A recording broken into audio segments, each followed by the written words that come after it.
guard patted us down. They put our phone in this little bubble case. So the bubble case is closed. They can't get unlocked until we walk out. So as we're in there, the only way of us taking any type of pictures is if we get in the photo booth. He has like a Team Love photo booth or whatever.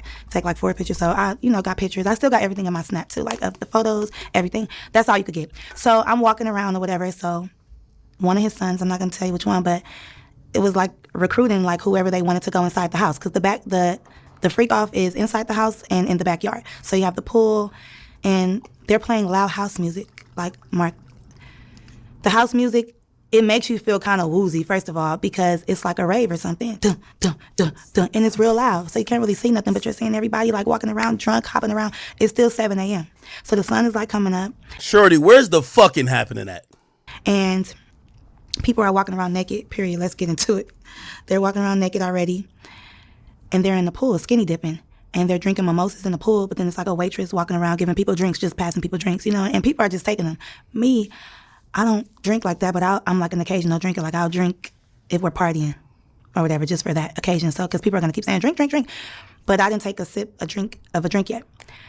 But I just had it in my hand. So one of the sons seen me walking. Mind you, I'm with other girls, but we split up. So I was walking with one girl. She's a Puerto Rican girl. So P. Diddy's son was like, you. And I'm like, chat. Does it sound like a lit party or a weird party? Like keep analyzing her story.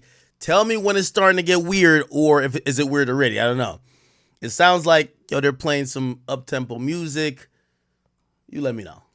Like, me or her? And then he was like, no, you.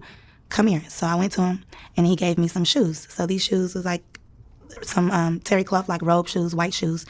And I'm like, what am I supposed to do with these? He was like, go in the house with these. He was like, everybody who gets these shoes, you get to go in the house. But I'm thinking you could just go in the house if you want to, but everybody can't go in the house. They're literally selectively picking who they want. So I'm like, well, what about my friend? He was like, no, only you. I'm like, okay, cool.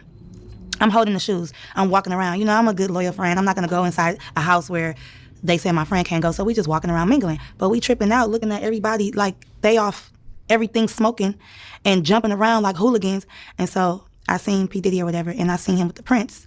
I'm not going to say what he was doing, but something really, I get real nervous. Something real crazy, because I don't like to really expose people. I could talk about me, but when it's about, like, me, my family, because it's us. But when it's other people, bro, doing something real sexual, that's all I'm going to say. So that we could see and so that we can get turned on, okay? So he's doing something with himself. And I'm like, wait, who? Girl, do you see? I'm going to say, other people, bro, doing something real crazy. I'm not going to, like, we tripping out, looking at everybody like they off, everything smoking and jumping around like hooligans. And so I seen P. Diddy or whatever, and I seen him with the Prince. I'm not going to say what he was doing, but something really... What do you mean with the Prince? Like, with his son Prince? I get real nervous. Something real crazy, because I don't like to really expose people. I could talk about me, but when it's about, like, me, my family, because it's us. But when it's other people, bro, doing something real sexual, that's all I'm going to say. So that we could see and so that we can get turned on, okay? So he's doing something with himself. And I'm like, girl, do you see him? She's like, yes. But mind you, we're screaming like, girl, do you see him? Oh, my God. Because of the music. And I'm just like, whatever. Then he starts to act like really obnoxious, like, I'm the king of the world, jumping around, doing all this stuff. So I'm like, okay, that's regular P. Diddy shit. But what got me was how he walked up to me and was like, why are you not in the house? And I'm like, what do you mean? He like, how are you enjoying my house? So we had a little talk or whatever. He started talking about all these things. Oh, yeah, you're the one that, I seen was telling me about the Prince. He's like, oh, yeah, it's very nice to meet you. Like, your life is not going to be the same, da-da-da-da. We started talking about going to Cuba. Are you going to Cuba with us? I'm like, what? And that's the thing. I didn't really know about this. So this is when I start asking around or whatever. I said that in the last interview. But to get to the point, I ended up going in the house because he was on me, like, go in that house. I'm like, okay. And then the person that he was dating at that time, we're not going to say her name, but we all know, she came and was like looking at him like, what are you doing? Because he was talking to me for too long. So she came to like rub on his shoulders or whatever, and he just pushed her. And I'm looking like real uncomfortable, like, oh, I know what this is about. I don't want to be in the middle of there or whatever. So that's what made me go into the house, because I'm like, okay, let me just go in the house. So I told my friend, like, wait right here, girl. Let me just put on these shoes, see what this house is about. Walk up in there. I don't judge people, because at the time I was just smoking weed. But you know when people are out of their mind, and you know when people, you know what you don't want to be a part of. And it's just like, I'm seeing stuff that you see on the movies. This corner, Yo, who said in the chat they off that Draymond Green Henny? Yo, stop playing. got going on. This corner, they over here doing this. This corner, they over there having sex. This corner, I'm just going to say, because I don't know what I can say because I'm not trying to be incriminating myself, but they were dressed up like little Harajuku Barbies. Like what? Little people, okay? We're not going to say what type of little people, but like a fetish. And I'm looking like, what are they doing here? Like dressed up, little red lipstick, like they weren't supposed to be there. But I'm just looking like maybe it's some type of production going on. But why would they be at this party at 7 o'clock in the morning with grown people? Like, why would they be here? So I was just like, okay, whatever. Like, but then when I'm looking... Wait, the party was at 7 o'clock in the morning? What the fuck?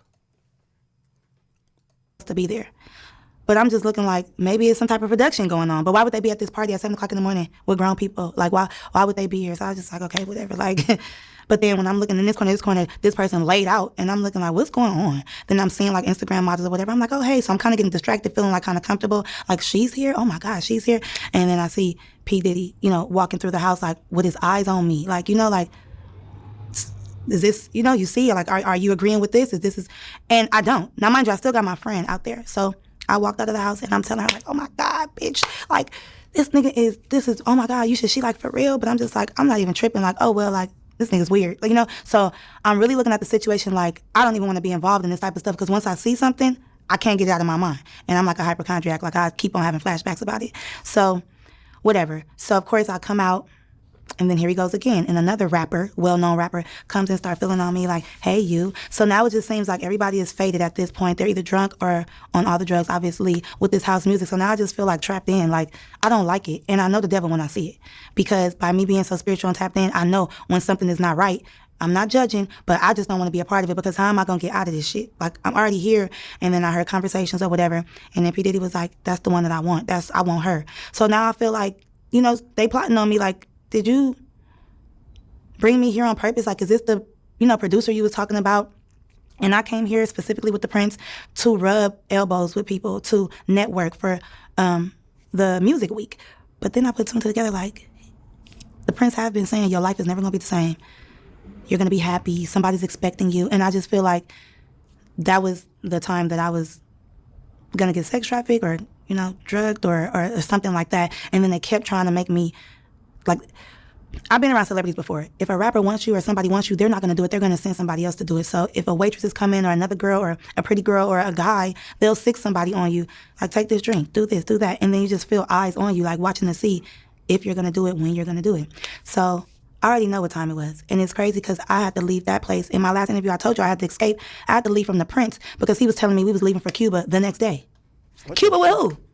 With P. Diddy or what? Like, this is all crazy. So to see... Or were they talking about Cuba Gooding Jr.?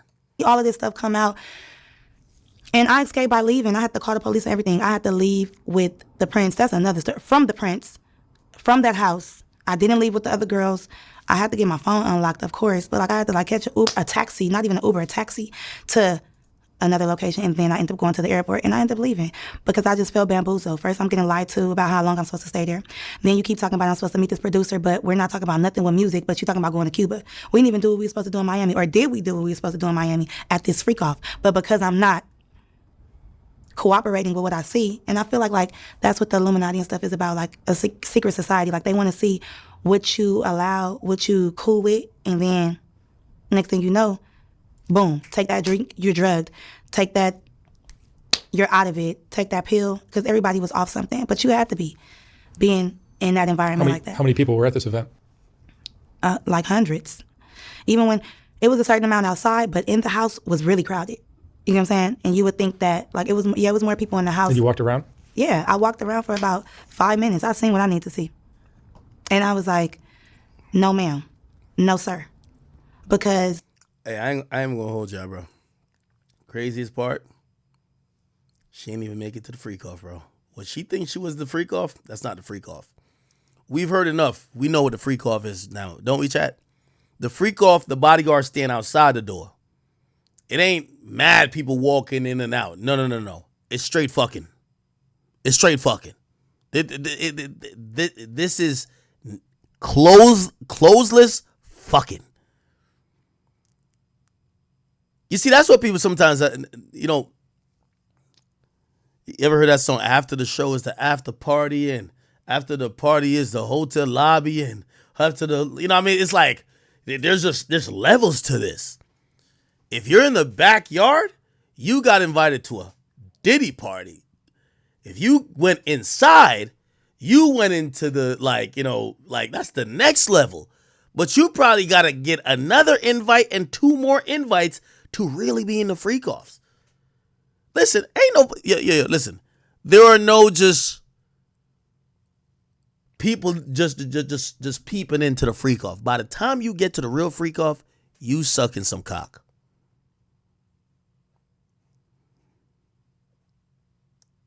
You sucking some cock. It was like selling your soul at that house. And if you like that, it's nothing to you. But if you're not like that, you're going to feel uncomfortable. And then it's like, at first I used to think P. Diddy was like, so he always talk about team love and all of this stuff. Like he's all about, no, he all about sex, himself. And I know sex because I've dealt with men, Mark. So I know when somebody is trying to lead you on to stuff and sitting back acting like he's just this macho man. And he is a charmer though. That's one thing. Like he will charm the fuck out of you. But for me, that's so game tight. I'm like, I know what this is. And I'm ready to get to the music. Like, if that's the case, you should have been like, don't tell me you about to change my life and da-da-da. And, oh, have you been writing? Oh, that's nothing too. He was like, have you been writing the songs that I seen been telling you to write? Because the Prince wanted me to write out all the songs I ever made in my life. I said, without the beat? He's like, yeah, just start writing songs. So you never know. They'll take my music, drug me, fuck me, do whatever, and just throw me away.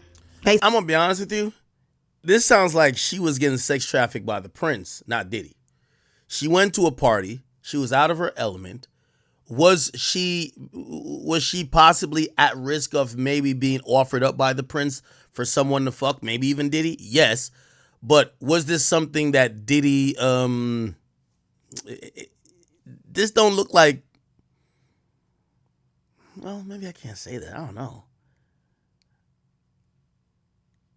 If anything, it looked like she's more describing that there's a ring of men that offer women up and indulge in maybe some transportation of women who are down to have sex with whoever.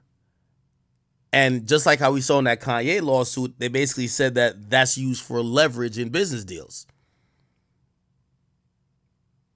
I definitely believe that Diddy probably got favors from people by offering them women to sleep with. Basically, or after you have something on me, when we do the music, you have that on me that this happened, and now I'm blackmailed or some shit like that. So, touching all on me at that party, even the rapper who touched all on me, like... Now, I'll call cap on that. Hey, newsflash to a lot of women. When you are seen as a sexual commodity, niggas' brains don't think about your music. They cut that off. So the moment she describes, oh, maybe they were trying to get this on me in case when my music pops. No. They're looking at you like a sex worker, man. They may have lied to you about your hopes and dreams of being a musician, saying they would probably help further that, but they're looking at you as a whore, a sex worker, or someone who would be down to listen, even if it's dangling a carrot in front of your face saying that you could have a career, whatever career you want. But they're not looking at you like, oh yeah, this is hopefully that if you blow up. No. They're looking at you as a woman who has a particular look that other men might find attractive and someone who could sexually please powerful men. That's it. I ever made in my life. I said, without the beat? He's like, yeah, just start writing songs. So you never know. They'll take my music, drug me, fuck me, do whatever, and just throw me away. Now, I'm going to also be honest with y'all, chat. I don't think she was drugged either. So you're telling me that cocktail waitresses in a backyard that, you know, again, there's women and men alike. They're just handing out roofies, handing out GHB in random drinks, or maybe not random to females, select females. And you tell me that the feds haven't brought in one of them people to no. I believe people use the word drugged too liberally. I think Diddy used drugs. I don't think he's drugging the whole party. I think Diddy, when he felt that he had a group of people that was down to have an orgy or a freak-off, he supplied drugs to all of them. That's what I believe. He supplied drugs to all of them. Maybe a little bit heavy-handed with like, nah, come on, nah, take this. Like, yo, we all taking it. Everybody doing this. Maybe it's a drug you're not used to. Under that pretense, you can say you're drunk. Yeah, I get it. But do I think that the regular Diddy parties outside, before you even get in the house, he's drugging everybody with the cocktail waitresses, with the fucking white glove and just walking around like this? I don't think so. We would just be hearing about, everyone would just be like, yo, bro, every time I go to a Diddy party, I don't remember shit. Now, again, two things could be true, right? You know, yeah, maybe he's not drugging people there. Maybe he's drugging people inside. I just don't think the outside part is like the drugging part. But here's the thing. We've heard so many drugging allegations. When somebody does mention that she thought she might have been, or she was at risk of being drugged, who are we to tell her she's lying? Because there's too many allegations on Diddy. You can't even defend the nigga, man. That nigga is just... Basically. Or after you have something on me, when we do the music, you have that on me that this happened, and now I'm blackmailed or some shit like that. So, touching all on me at that party, even the rapper who touched all on me, like, that rapper was cool. Like, I was liking that rapper. But when they were like, hey, you, and doing all that, what can I do? All I could do is just say, like, move his hand, like, oh, I'm fine, but, you know, trying to, like, still be cool.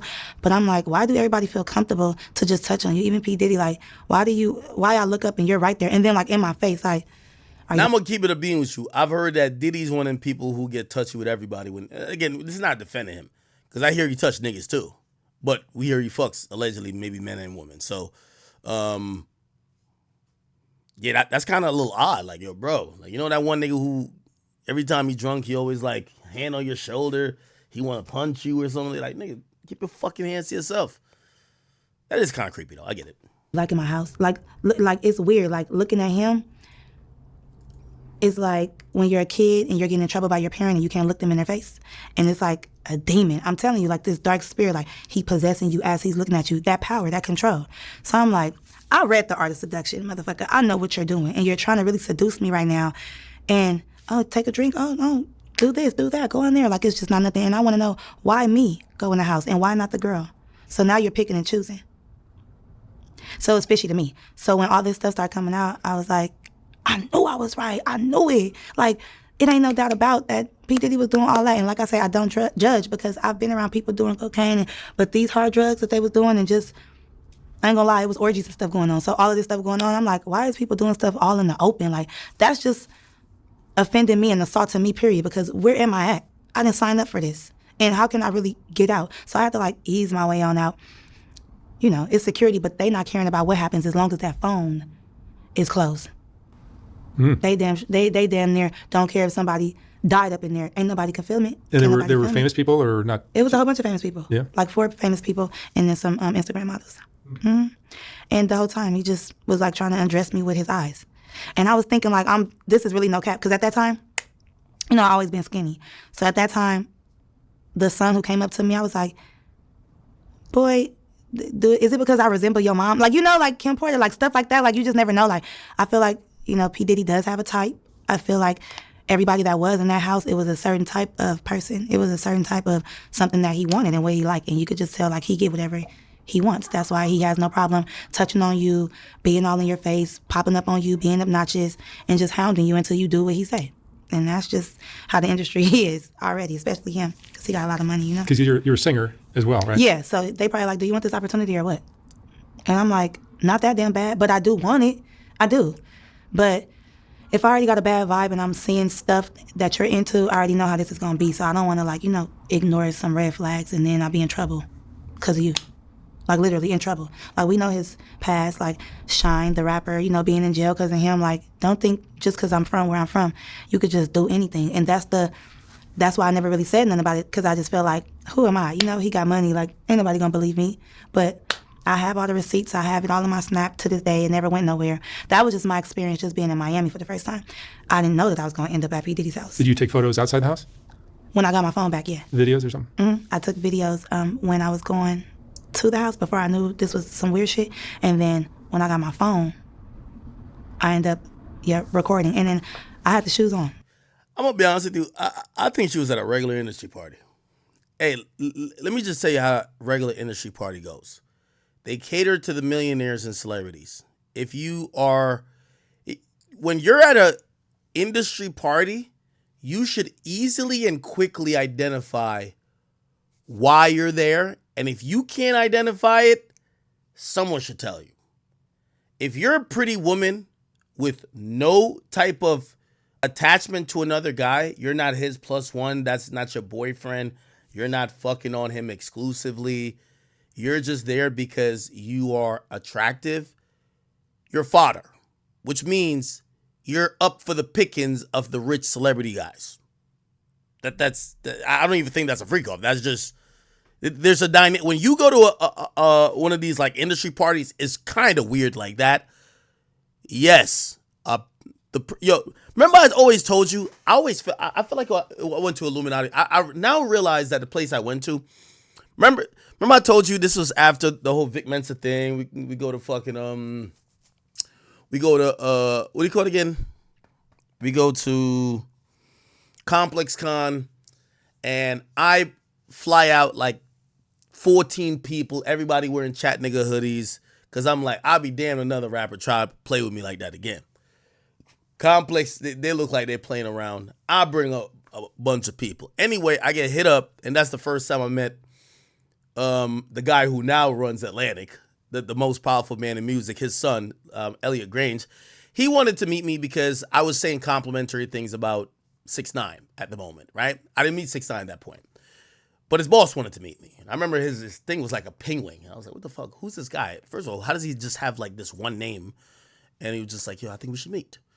And I was just like, all right. And I'm like, I just like the 6ix9ine guy music. Like the Gummo song is hot. And he tells me to meet him, whatever. And we're like mobbed up. So I'm like, yo, I'm with a couple of people. Could I bring them with me? It's like, yeah, it's fine. Come through. He sends me an address. Until this day, now I realize where he sent me to was Delilah's. Nigga, I'm a regular nigga. Like, I don't, like, remember I never met no celebrities before, Everyday Struggle. So I show up with 14 niggas. Everybody had chat nigga hoodies on. And we get to this place. When we get to the place, first of all, we just get there. I don't even think he came out. I think he sent somebody out. And it was just, no, I think he did. He told him, yo, because we had black SUVs. It's like, yo, handle that. And the people were mad. Like, you could tell that nigga was either super rich or he ran shit. But it makes sense now as the son of the most powerful nigga in music. Okay, we walk in the bitch. As soon as we walk in the bitch, I realize we're not dressed right. Nigga, I didn't know what spot he's invite me to. We all got hoodies on with the little Supreme logo. It says chat nigga. I got a bunch of hoodlums with me. I walk in, there's niggas in tuxes. That's the first time I met Steve Stout. I see there's some white girls, they're just dancing. They're dancing to a song that's not even playing.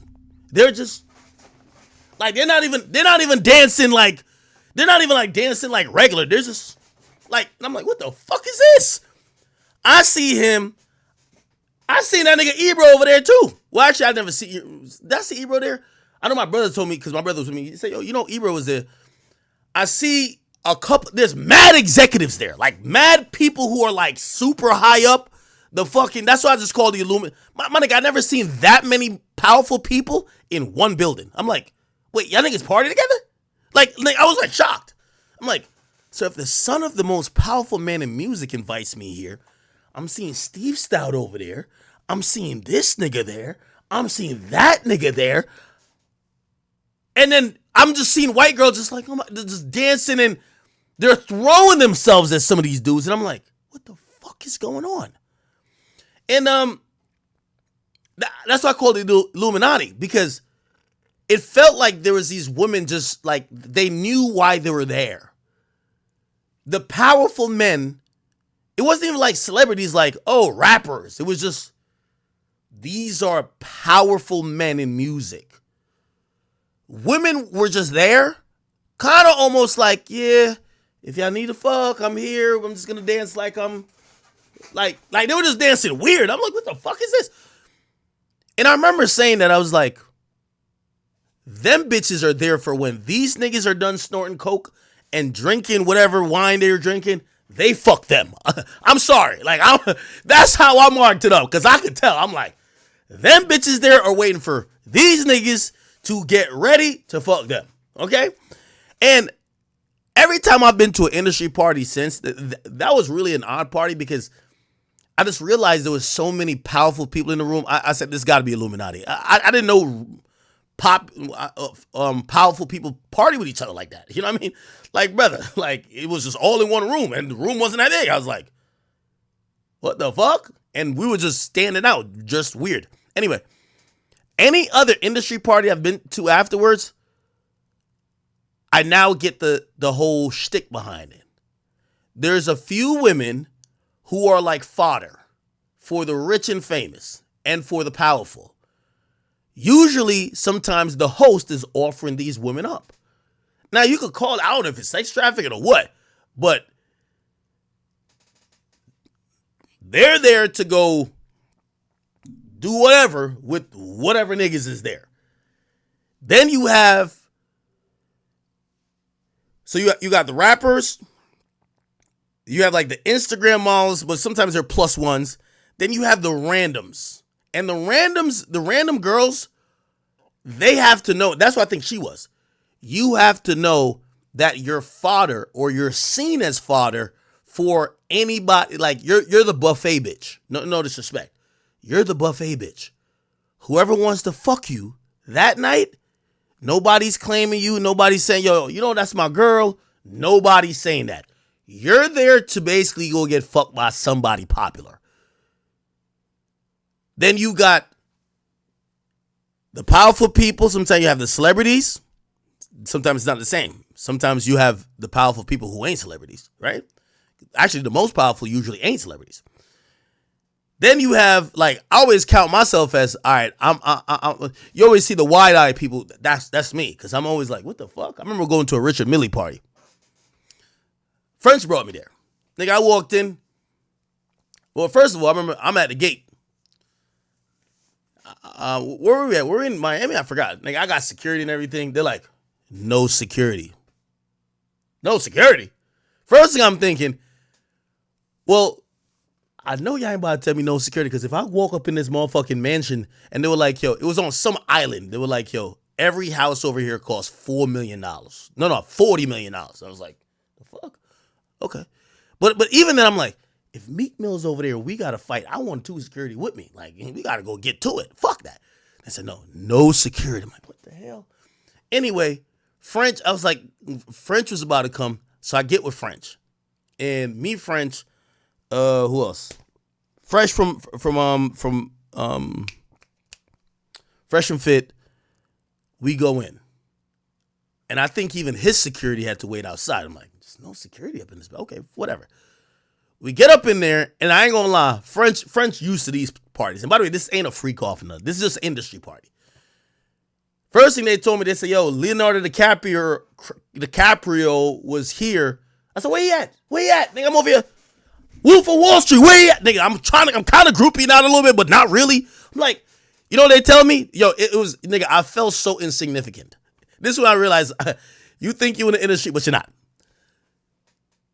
I said, where at? Where at? Oh, I think they had said Diddy was there too. I ain't gonna lie, but they left. I said, so what? They tell me, oh, look over there, because this was one of them joints it's on the water. It says, oh, they pulled up on a yacht. They got out at the Richard Mille party, did what they did, picked up a couple hoes, and then they got back in the yacht and sailed the boat to the club. I said, what the fuck? I said, that's some player shit. I came in a car, these niggas came in a yacht. I said, fuck, I'm like, God damn it. That's why I met Serena Williams. Nigga, everybody was there. Nigga, I'm walking around like, what the? So I remember, nigga, French ain't shit.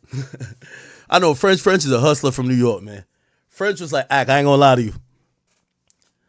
He say, oh, he said, Richard Mill, my man. He's like, yo, he's trying to get me to perform tonight. He's like, yo, I'm trying to get him to give me a watch for free. I'm like, oh, that's kind of cool. I'm like, ain't that $250,000? He's like, yeah, that nigga just be giving out watches when you come to his joints. That's why I'm here, and I brought you. I said, French, I owe you for life, dog. Now, I'm over here. I know I ain't going to get no damn watch, but I'm just over here just watching the vibes. I walk over. I bump into Tiny. Oh, shit. What the fuck? I see T.I. He go on stage. He perform. I'm like, oh, shit. I'm like, what the fuck? They're trying to get French a mic. I'm like, oh, shit. Okay. I walk off. By the way, French my man's for this always, because he's walking me through the party, and like he could see, I'm like, what the fuck is that? I've never been to like an industry party, and he kept saying, oh, that's so and so over there. That's so and so over there. That's when I also met Scottie Pippen's wife. Well, not his wife, but the last one, Larsa Pippen. Larsa Pippen, I don't know if she recognized me or she was just like trying to be friendly with niggas. She was like, hey, we have a yacht party tomorrow. You should come through. And I'm like, me? I see Serena, my groupie ass. I'm like, I get a picture of Serena. Nigga, I ain't gonna lie. That shit, and by the way, here's the thing. Now, if you tell me there was a freak off going on there, that was outside on the backyard. There was a big ass house. Some people went in the house. I don't know what happened in the house. I don't know who was in the house. Matter of fact, I was just looking wherever friends told me to look at. Like, nigga, I didn't know what's going on in that bitch. So again, but I did see some girls. I saw some girls who were very pretty, and I knew what time it was. They're here not with a guy. They're here for rich niggas to fuck. Is it sex trafficking? I don't know. You get what I'm saying? But I was up in that bitch like, what the fuck is going on? I'm like, Leonardo DiCaprio was here? So yeah, he left on a yacht with Diddy. Damn, let's fly. Fly shit. Fly. Anyway. Let me play the rest of this. Oh, you had the shoes. No, I promise you. No, this actually happened, bro. This actually happened. I promise you. Go look back on my Instagram. This was the night, bro. Go look back on my Instagram, bro. This was the night. Let me see. Where is it at? This was the night, bro. Wait, go. Where the fuck is it at? No, I think it was after this. Where's me and Serena picture? Did I take it out? Why did I take it out? Oh, right here. Bro, this was at the Richard Mille Illuminati. When I call everything Illuminati. When I see too many powerful, like, play this. I'm pretty sure this little white boy right here, I'm pretty sure he's like a crypto millionaire or something like that. Nigga, I couldn't just something here didn't make no sense. I don't know what the fuck was going on. Trust me. Nigga, I didn't give a fuck. Nigga, look how I was up in this party. You get what I'm saying? But this what it was. This was a Richard Mille party. I was trying to tuck my watch in, nigga. I think, what type of watch I had on? Nigga, I don't even know, nigga. I don't know if it was a Casio or what. But yeah, no, this was some shit. French remembers it. The nigga Richard Mill's like an old nigga. No disrespect to him. Like I met the guy. Person. Yeah.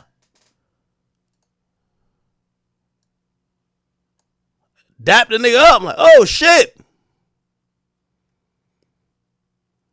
Then I realized why French is so good.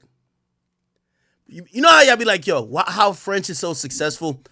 Bro, I seen French network. Yo, this guy, because when we walking in, he told me, he said, Ak. He said, I ain't gonna lie, they wanted me to perform here, but shit, I'm trying to tell Richard that if he want me to perform, he gotta give me a watch for free. I'm like, oh, that's hustler. Yo, French worked this room like a fucking pro. I swear. I get why French Montana is successful. That nigga worked that room like a fucking pro. I was just following behind him. Pause. Like, but he said what up. He was saying what up to mad like white people I didn't know. I'm like, who the fuck is that? He's like, nah, he's a guy who owns blah blah blah. I'm like, okay, I got it. Because me, I'm on some nigga shit. I'm just looking at celebrities. But he was dapping up all the white dudes that own some shit. I'm like, oh, this guy's smart. Anyway, that's my little sidebar story. But yeah, I don't think Shorty was at a freak off, just like I don't think I was at a freak off. Like, bruh, if the freak off was happening, it would be in a room, and by the time you get in the room, you're getting fucked. Okay? Nobody gets to like you don't get to window shop the freak off. It don't happen like that. What the hell? You window shop the freak off? The fuck? I left with the shoes on because I don't know where I put my shoes at when I put those on. And it was a lot going on. It was real loud. So, I don't know. It just tripped me out. And I was like, is he gay? You know, like, and nothing against gays. I couldn't put my finger.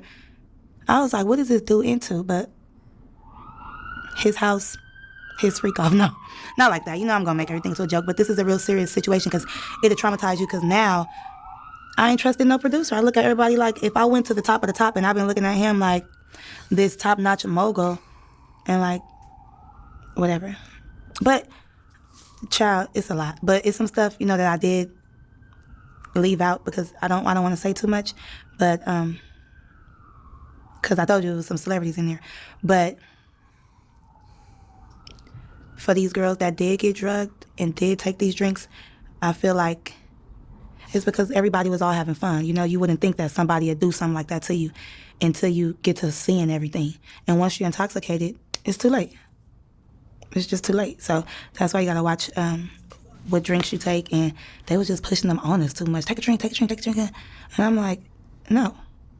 Because I was already, sipping a little bit at Club Live. So I wanted to, like, mind you, I'm thinking, like, he going to ask me to sing in a minute. I don't want to be toe up, Mm-hmm. Until I put two and two together. And then I'm like. Somebody's act showed up with a leggings and hoodie to the freak off. Hey, chat, let me tell you this, man. That's one thing I got going on for me, man. I don't think in the history of freak offdom that anybody says, yo, bring that big fat chipmunk nigga with the thick thighs in here. We want to fuck him now. Nah, never that. I am very glad about that. Not ever has somebody says, you know who I want to put my dick between his ass cheeks? Where's that bitch ass nigga Akademiks? We want to fuck him next. Nah, I'm glad. I am glad. That's one thing I am glad about. Yeah, that nigga look like he already got some acorns in his fucking cheeks. If he got nuts in his cheek, let me put mine in it. No, pause. Actually, pause. But yeah, no. See, I'm glad. You know what I mean? When y'all be calling me ugly, fat, I'll be like, shit. I'm glad all the niggas in the free calls thought the same. You know what I mean? Imagine Diddy. Shit. I imagine what Diddy was saying to YK Osiris. I think Diddy.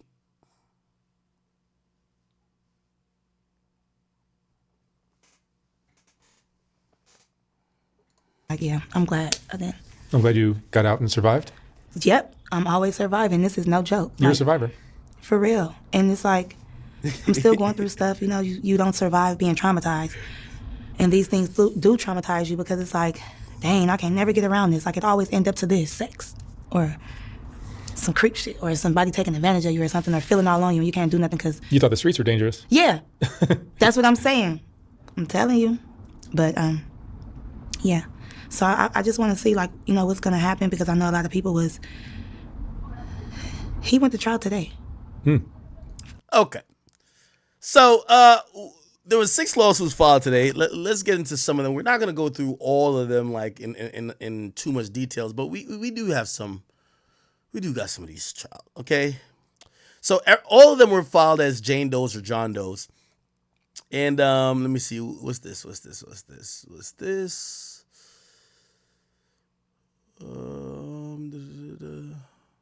Okay, we'll just bring them up one by one. What the fuck? All right, here we go, chat. So these were filed today. Okay, let me get to like some of the details. By the way, they're all filed by Tony Busby. And he filed his first 6 today, okay? Let's just get to the allegations. And the allegations, once you get past here, is saying, this is from 1995. Around 1995, the plaintiff attended a promotional party at Elks Plaza for the music video One More Chance by Biggie Smalls. Okay, the event was packed with high-profile guests while the plaintiff was dancing with friends. Combs approached her and asked to speak with her privately. Expecting an innocent conversation, plaintiff agreed and followed him. Once alone in the bathroom, Combs unexpectedly started kissing the plaintiff. Feeling uncomfortable and confused, plaintiff asked him to slow down, believing they were there to talk. Instead, Combs advanced aggressively. When the plaintiff attempted to pull away, he violently struck her, slamming her head against the wall, causing her to fall, disoriented and in pain. He tried to escape, but Combs hit her again, making it near impossible for her to move. Combs then lifted up her dress, R-worded her vaginally while she lay helpless on the floor. The plaintiff tried to resist, but her injuries and shock left her powerless. After the assault, Combs adjusted his clothing in a nonchalant manner and threatened the plaintiff, "You better not tell anyone about this or you will disappear." He left the bathroom, abandoning the plaintiff in a state of shock and fear and shame. And the plaintiff remained on the bathroom floor for a while, trying to regain her composure. The plaintiff felt intense pain from the intense blows and emotionally shattered. Terrified that someone from Combs' business might be waiting outside to harm her, they gathered their clothing or gathered the courage to leave the bathroom. They left the party, never returned since the assault. Plaintiff has avoided the news as it triggers traumatic memories. For years, plaintiff has kept the assault secret, fearing retaliation from Combs.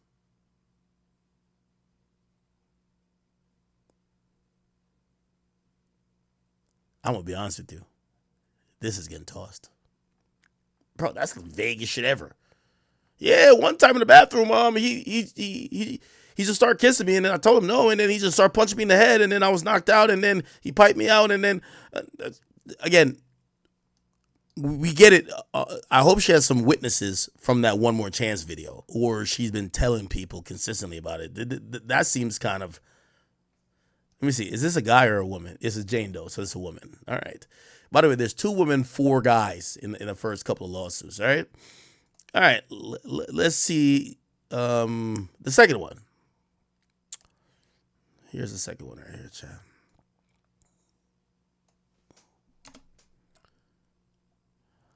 If that's all the factual allegations in that, you don't name nothing other than the music video. That's the only detail from 1995. All right. So we're gonna have to. All of them have the same, first things. The only thing that's gonna differ is the factual allegations. In 2008, the plaintiff worked for Echo Clothing and had been employed by the company for approximately 7 years. Echo Clothing at the time was among the most popular clothing lines in the country. Okay. In 2008, Sean John Clothing also was hitting its peak.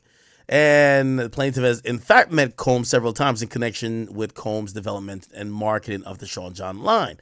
Echo and Sean John were competing lines within the clothing industry, both having a large amount of success within the hip-hop community. Moreover, both lines, blah, blah, blah. All right, let's see. Around May, plaintiff was in a stockroom at Macy's flagship store in Herald Square in Manhattan when Combs and 3 of his bodyguards entered the stockroom. Plaintiff came upon Combs and his bodyguard at the T-junction stockroom where the plaintiff had very little room to maneuver.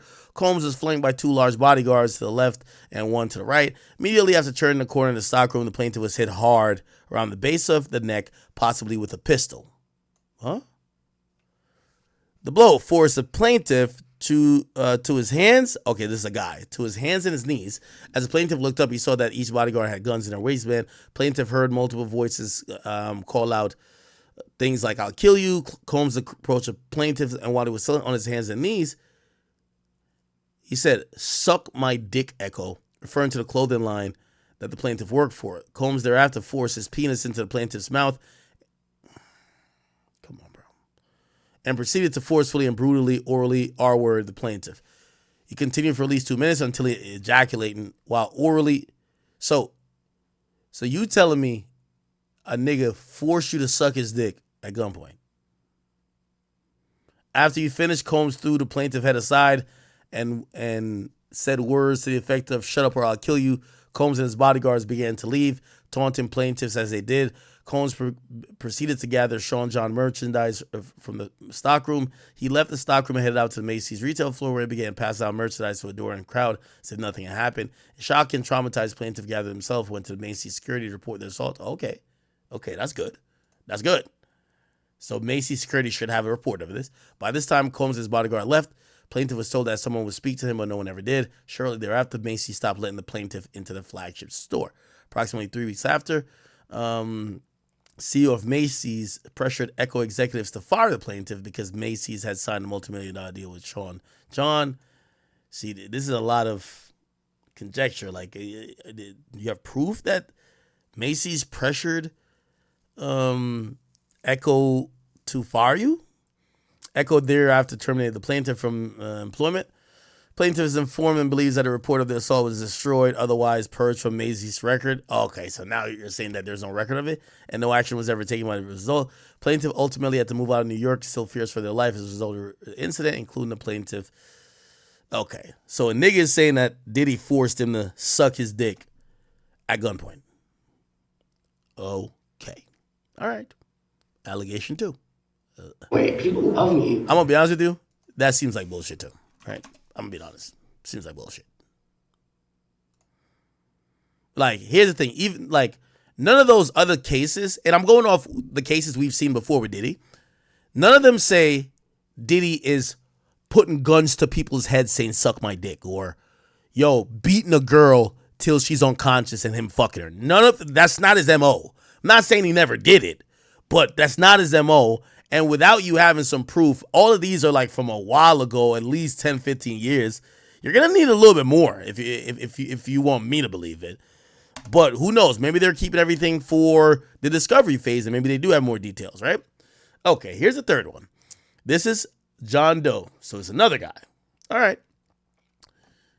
Let's go down. Okay.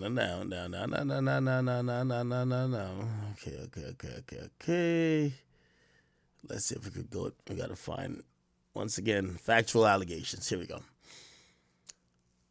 Now, this one's about a white party. They're saying there's a white party.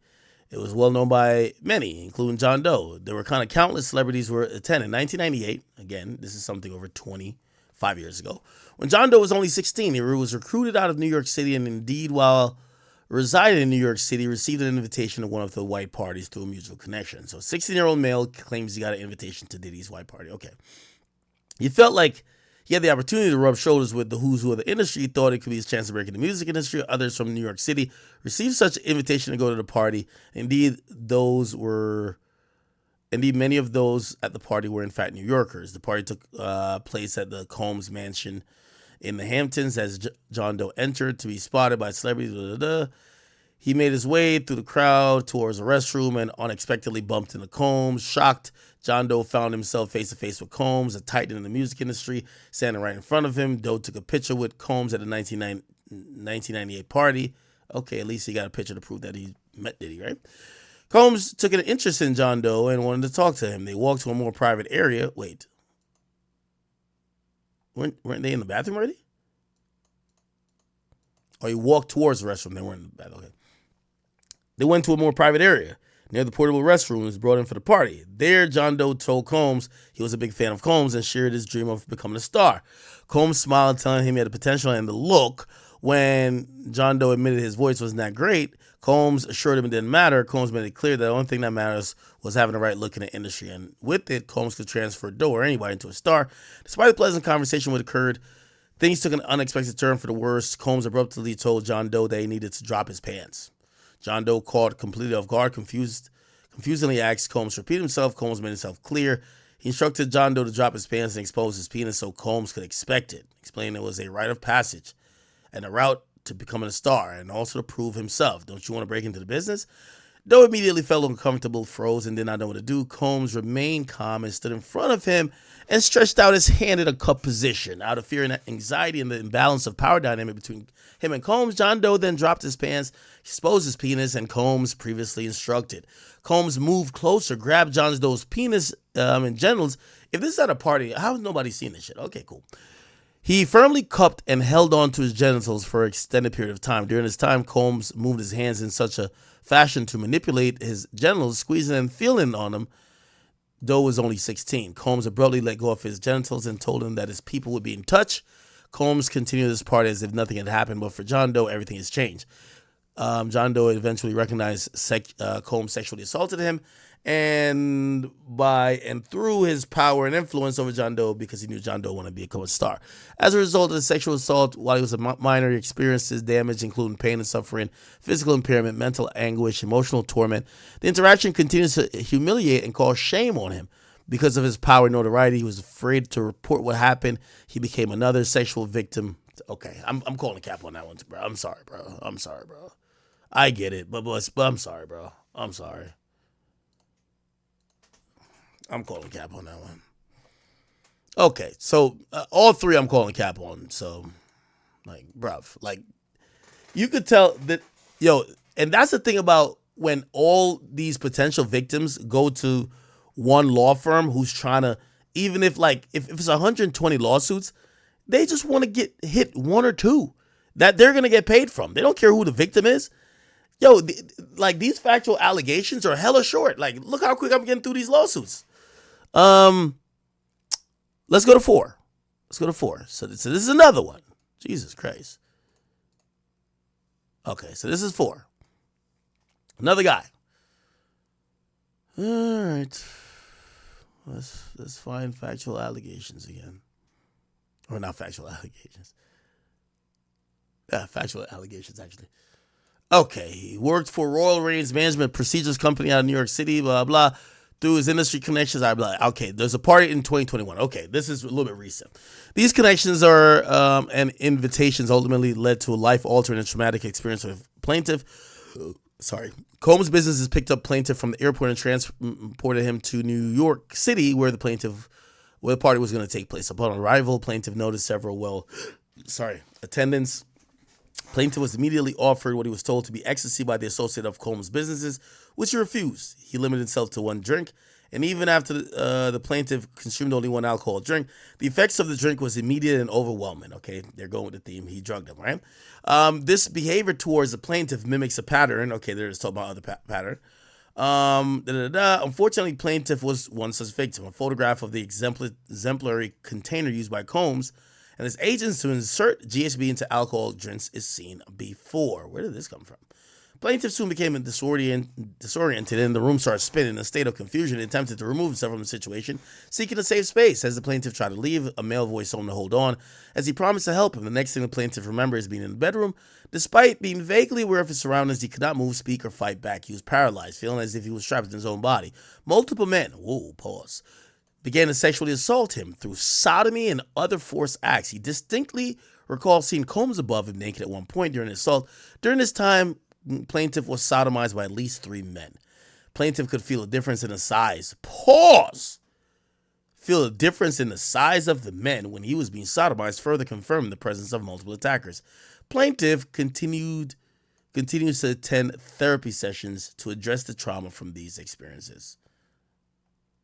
What?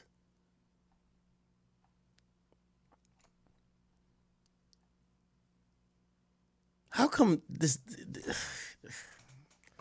doesn't say, okay, I talked to this person about it. I reported this to the police. I did that. I did this. I went, where's all these things? Like, you would think it would be, whatever. All right. So I'm calling cap on that too. All right. Again, I ain't saying that Diddy innocent, bro. But come on, man.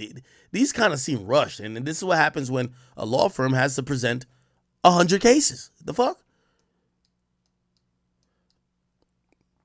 Okay, is this the 5th? Yeah, this is the 5th. Sean Combs' infamous white parties were legendaries. Okay, so this is another white party thing. Okay, in 2006, the plaintiff was employed by a security firm. So this is a security guard, right? In August of that year, the plaintiff accepted a last-minute job at the Combs East Hampton property, which he believed to be hosting an exclusive party for a white party for a large affluent crowd.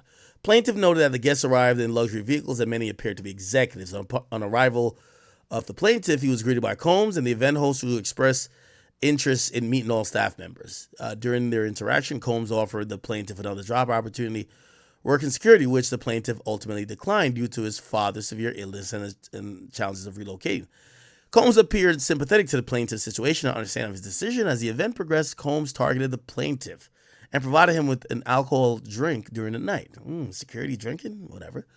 After consuming the second drink, plaintiff started to feel extremely ill and leaned against his truck for support, based on the information and belief that Combs by himself and through his agents and employees of whatever previously laced his drink with drugs, including but not limited to GHB and ecstasy.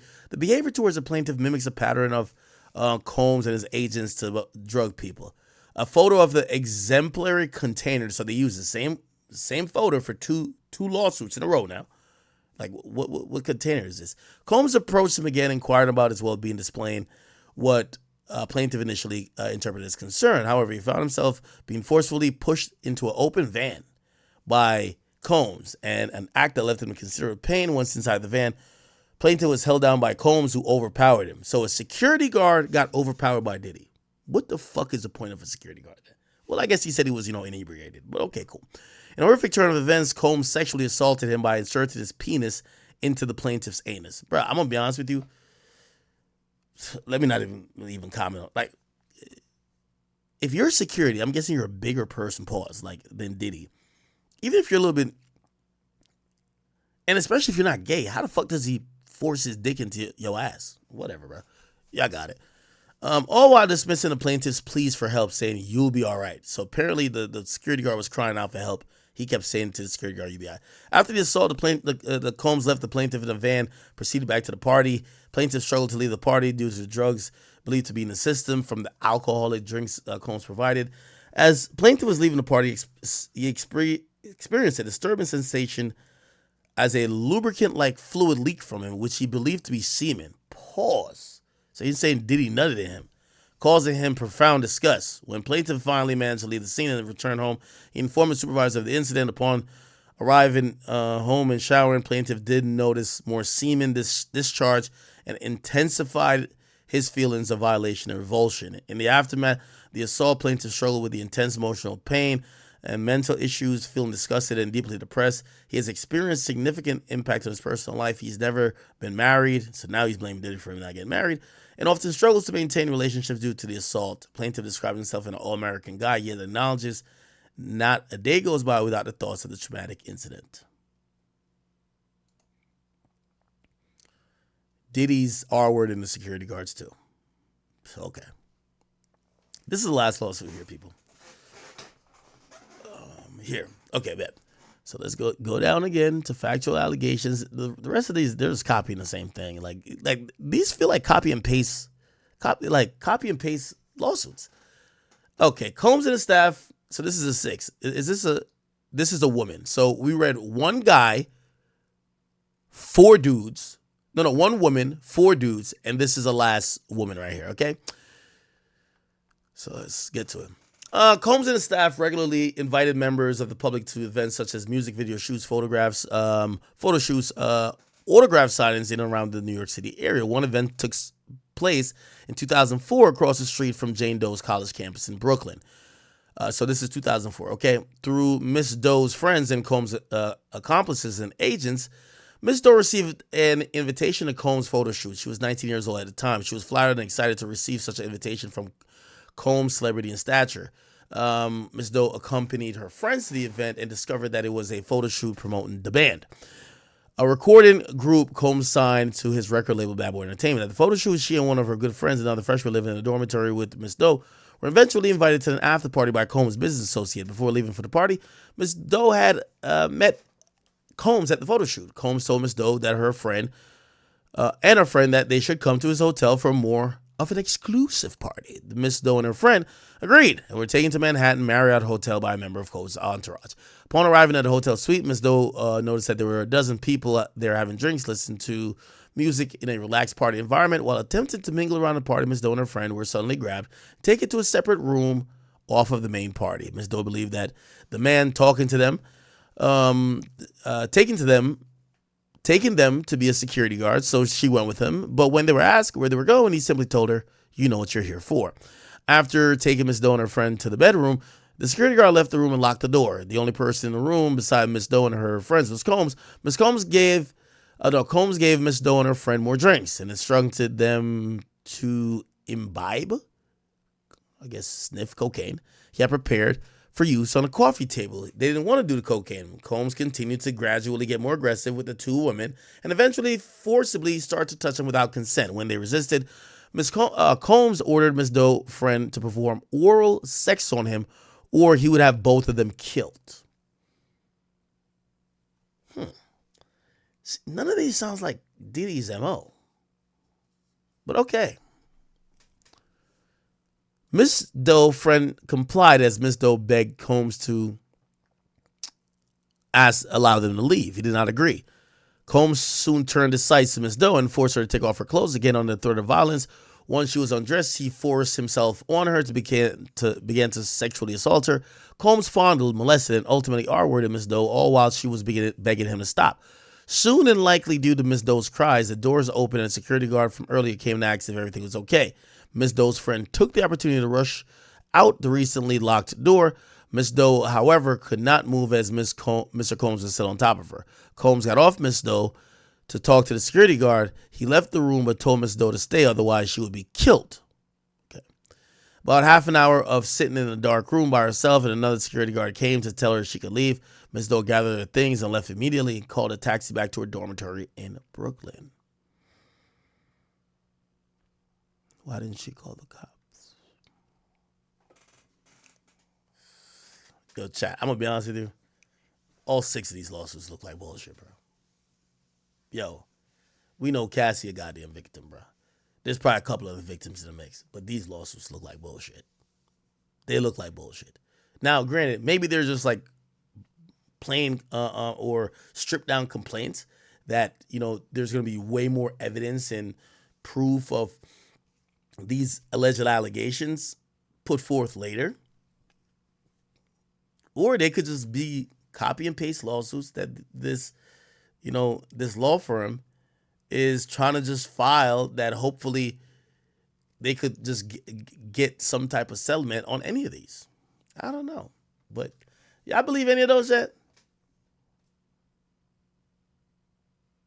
Did I believe any of those? I don't believe them one bit, bro.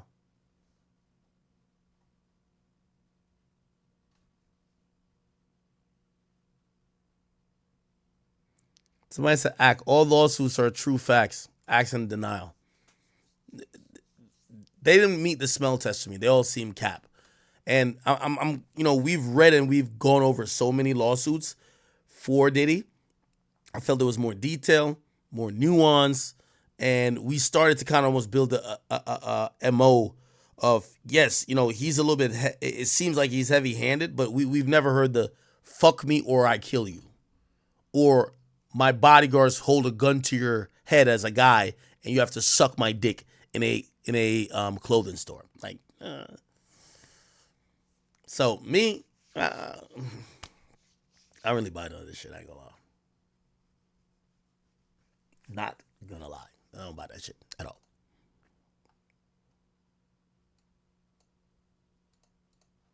Do y'all?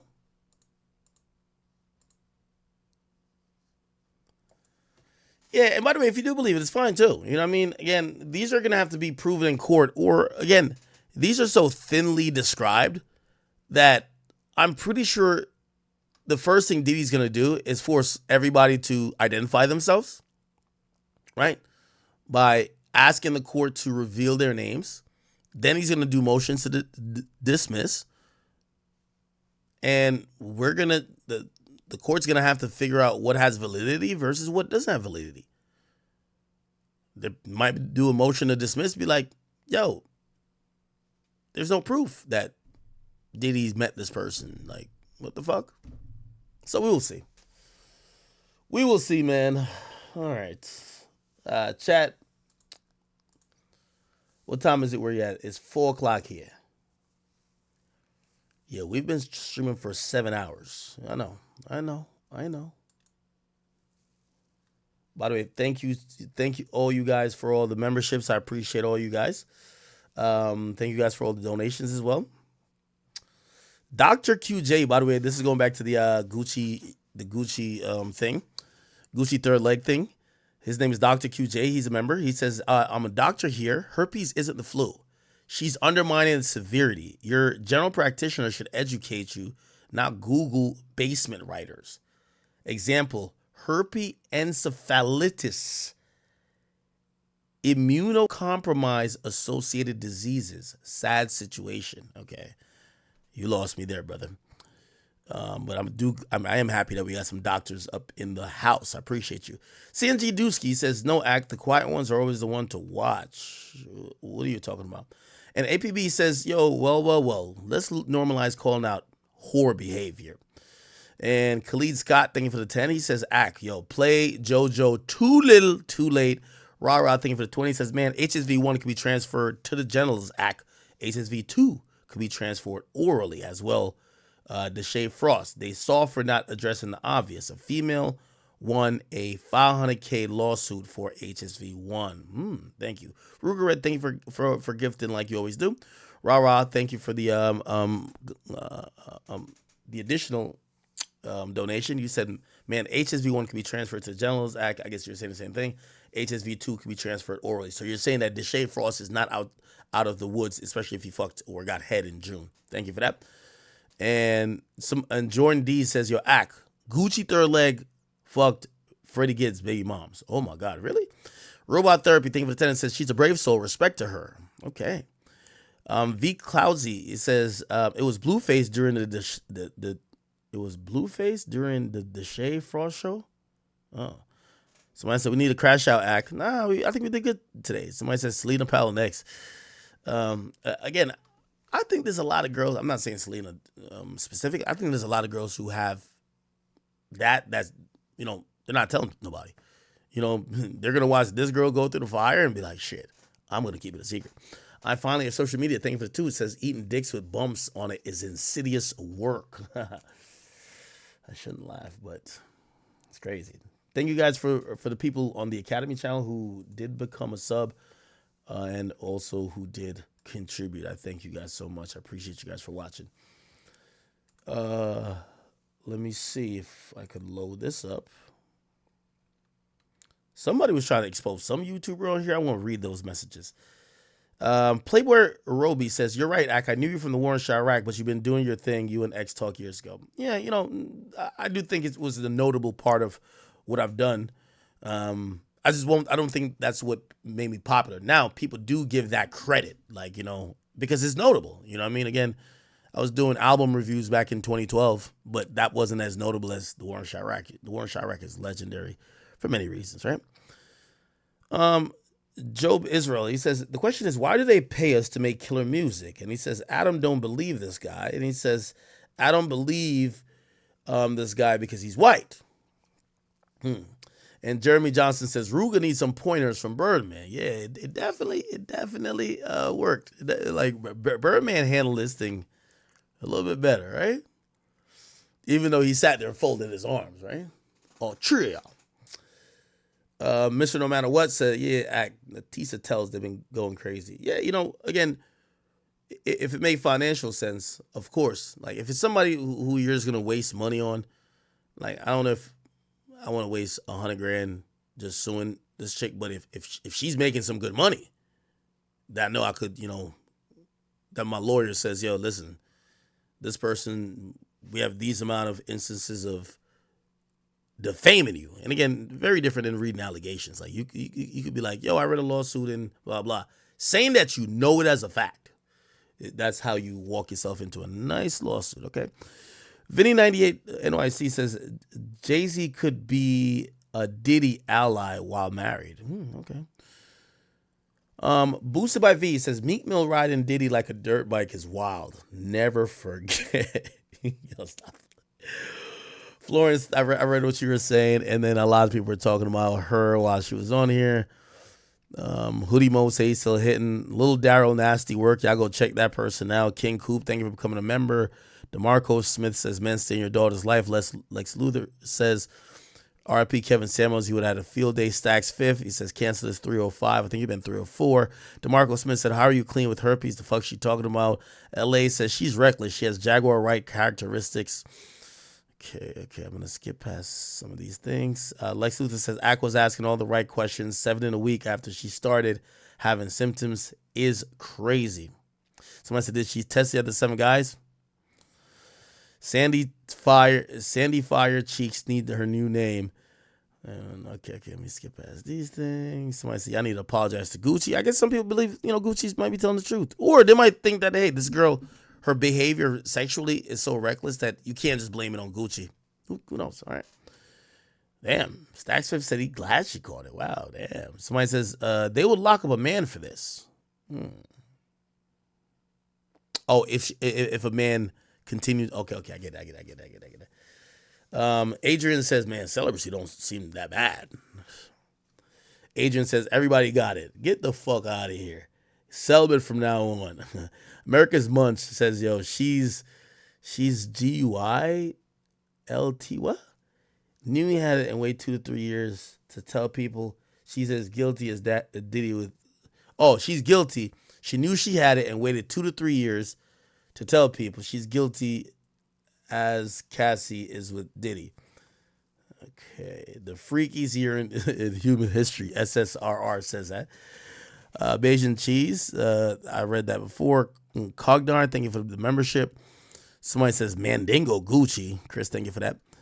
And Eddie Talley says, if you saw something up with his penis, why would you still go through it? She got to take some more accountability. Speaker says, as soon as she says she don't know when she got it, I switched to believe in Gucci. She can't say for a fact who she got it from. And I guess she did have sex with multiple people, Andre says, ask her if she's been a burning man, 2022 or 2023. Counselor at large said, does any others in the community, including social media sex workers, in their entertainment news? What? Y'all fried. Okay. H-Town Gal, what's up with you? Thank you for the 20. It says, they all need to load up on them paddy wagon around here and go get tested. Hey, by the way, H-Town Gal, they're saying that Houston is the place. That's where they're saying that's the STD headquarters right now. So you be careful, girl. God's Cologne, thank you for the 2. It says, he spit in a Tricia's mouth in 20v1. Yeah, we played that. Or I couldn't play the whole thing. Yeah. Tio Tyler said, by the way, HSV, we read that already. God's Cologne says his name is Charizard. He burning everything down. Holy. Okay. Lord Hybrid says, thank you for the $100. Very hospitable. It says Kanye was paying her on payroll, which is documented. Kanye got her flying chicks across state line for sex and making her pay them $50K, which is documented. Kanye was running a trafficking organization without knowing it. Kanye's going to jail, damn. Well, it depends on, are the feds going to pursue it? I don't think so, unless they see or they hear about a pattern, right? Hopefully Kanye wasn't on that type of shit. Drill, thank you for the I-10 gifted. That's my boy Joe right there. Diddy, it's a fake Diddy account, but they say I'll be home soon. Speaker says, so yeah, he's a cuck. Yeah, well, it appears that the guys who get too much pussy get tired of pussy and they want to see other niggas fuck the girls or fuck the pussy that they supposedly should be cherishing for themselves. The Culture, thank you for the 2. It says, Diddy, yay, Chris Brown is buck breaking season. Wow, why you throw Chris Brown in there? Florence, it says, I love the long form lawyer breakdowns. Do you? Appreciate you. I don't know if I'm like boring with you or boring you guys too much. South Dudan says, I rock with you heavy, You spent hours on Chris Brown, Diddy, and Kanye. When are you going to talk about Lucian Grain's being on the lawsuit? Well, Lucian Grain was on one of the lawsuits and shit, he was removed. And the lawyer who did that got referred to a sanctioning committee. So Sharp, is this Sharp? It says, yo, you need a co-host like I need a job, church. Check DM. I don't think that's Sharp, right? By the way, I did talk to Sharp. Hemi Lifestyle, thank you for the 5 gifted. Speaker, thank you. He said, RP2C, he slid and missed. And Vocalizer, thank you as well. All right. Guys, I appreciate you guys for rocking with me this stream. This has been a ride. All 7 hours and 23 minutes I've been on. I appreciate it. I'm very happy when you guys show up here, give me your very warranted, or not warranted, but very delicate time. And hopefully I entertained, educated, and hopefully I made you laugh at least once. Okay? Chat, I'll be back on here tomorrow. We'll be back for the next episode of the Gucci Saga. Will he be back? I don't think he will. But I'll see if he is. If he is, shit. Let's see him defend his name. It appears that he cared a lot about his reputation for even coming on tonight. So we'll see what happens with that. All right. Thanks to Aiden also for involving me in that stream. Guys, I appreciate you guys. It's 4 o'clock on the East Coast. 1 a.m. on the West Coast. It's 9 a.m. in the UK. I don't care wherever you're at on Earth for listening to me. I appreciate you guys, and I'll. So, as everybody knows, Diddy, aka the Diddler, he has finally been locked up, and it's been crazy ever since. I'm not gonna lie. Now, you feel me? He's in prison, or let me rephrase, jail, on suicide watch. You feel me? That's kind of a crazy life. You go from being a billionaire, mansions all over the world, having FREAKOFFs, you feel me, with women and men, you feel me, 1,000 bottles of baby oil. Man, even though I do think Diddy is very, very, very, very guilty, I want to ask one thing. If what Diddy did is considered sex trafficking, isn't like what every like high profile entertainer who like fly women from Instagram like all over just for sex trafficking as well? Like that's a question I just want to ask, you feel me? Cuz you got to call a spade a spade. If Diddy's doing it, then you got to look at almost every celebrity who does the same thing or who throws big parties and you feel me, women pull up and they do crazy freaky stuff at those parties, bro. Like I don't know. So like, and I only asked that because I really sat there and thought to myself like, man, I don't necessarily feel bad for Diddy, but and I don't think Diddy is a good person. And I think he probably, when they really investigate deeper into Diddy, they're gonna find way other stuff besides all this freak stuff that he probably did do. Man, this freaky stuff and all the allegations and stuff, like how you see all the executives and stuff stepping down. Diddy is coming, bro. I no Diddy, but Diddy is coming. No Diddy.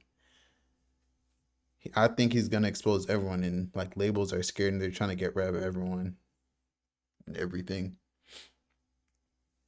If Diddy ends up like the dude, the who's that one dude with the island who killed himself? If Diddy ends up like that, we should not sit there and act surprised. You feel me? But it's your boy Big Act News. Make sure you like, comment, subscribe. I'd say pray for Diddy. Honestly, pray for Diddy, man. He probably needs it right now. He's probably fiending. Probably Meat Mill's on the phone with him, trying to keep him calm. Feel me? He's probably telling Meat Mill, send me some pics over. You feel me? I miss you. I like when you do it like that. But you feel me? It's your boy Big Act News. Make sure you like, comment, subscribe, and I am out.